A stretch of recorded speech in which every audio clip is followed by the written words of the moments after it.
I thank the witness for their testimony. The chair will now recognize Mr. Case for 5 minutes for questions.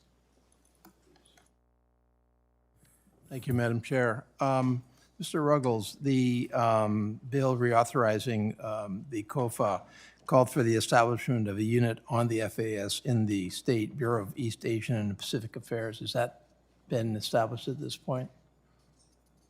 Thank you very much, Representative Case. The department has started the internal procedures to decide best how to stand up that unit. If I can be candid with you, prior to becoming senior advisor, I was the State Department's director for Australia, New Zealand, and the Pacific from 21 to 23.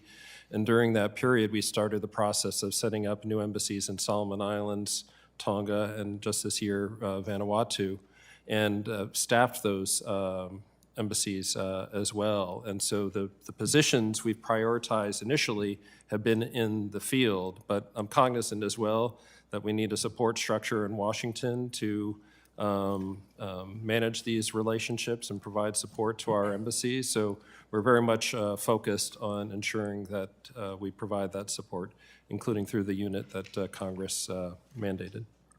Yeah, well, I think our judgment was that you needed to have that focus for the FAS specifically through the creation of a separate unit. So I appreciate the effort on the other parts of the Pacific Islands, but this was our priority, that it be more highlighted, more organized, and less ancillary within the Department of State. So what is your timing on actually creating that unit? I should have elaborated, Representative. In Palau, for example, I think we've we've increased the U.S. direct hire presence in our embassy in Palau by 83% in the past 2 years, and similarly in FSM have added several positions, U.S. direct hire positions. So it's not just the rest of the Pacific. But again, I can assure you that this is front and center on my and Assistant Secretary Crittenbrink's attention, and have every desire to move forward as soon as possible in establishing the unit. Okay, again, this is for the unit in Washington, D.C., not in the field. We're not talking about the field. We're talking about coordination here.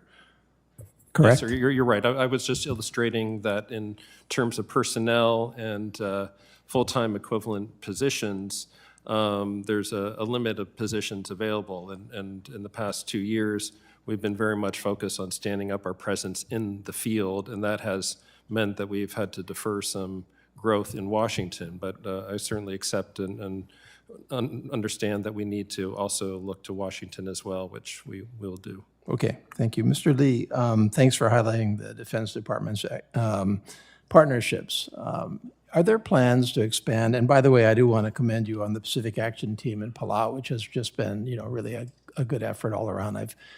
I've visited them and seen them in action, and I think they are very well respected and integrated. Are there plans to do that as well in the FSM and the Marshall Islands? Sir, thank you so much.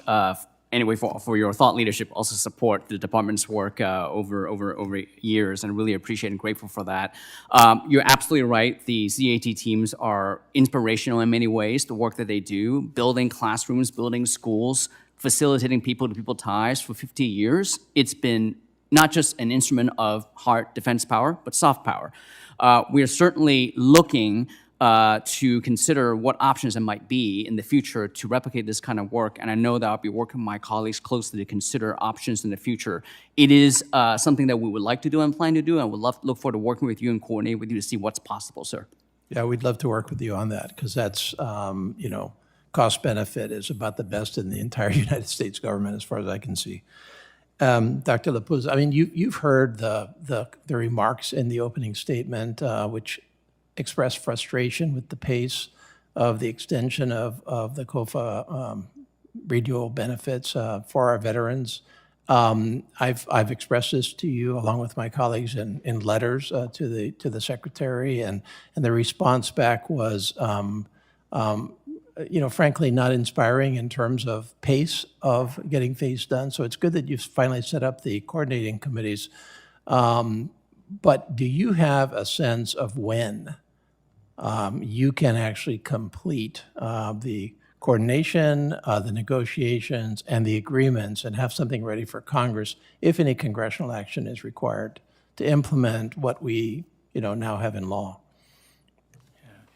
So soon after the signing of the law, the Secretary has actually directed the formation of a working group to look at all of the available options for the Secretary to exercise the discretionary authority that is granted by the law.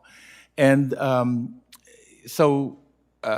recently, the Secretary has made a decision, and truly it's my pleasure to actually share with the committee that this is the decision of the Secretary is to go for a comprehensive model of care that is going to be in alignment with how veterans living in the continental United States are receiving care. Yeah, I appreciate that, and my time is up, so I don't want to, I can go to a second to ask further questions, but my question was, I understand all of that. Do you have a sense of timing? How long is it going to take you to actually get from where we are today to an agreement? Like, are we talking about 6 months? Are we talking about a year? What is it? So, sir, we are going to be in direct collaboration with the FAS governments beginning soon, very soon, until maybe the end of the calendar year. So then we will have a good environmental scan and understanding of the veteran population in the FAS nations. And then the next thing that we're going to do is prepare the action memorandum that is going to be required for us to enter into international agreements with the FAS governments. Okay, And thanks. that will take a little bit more time. So. Okay, we don't have all that much more time because these benefits are due and veterans need this help. They're in a very difficult situation. We all understand. So we're going to stay in touch with you on this, but I would urge alacrity. Thank you. Thank you, sir. Thank the witness for their testimony. The chair will now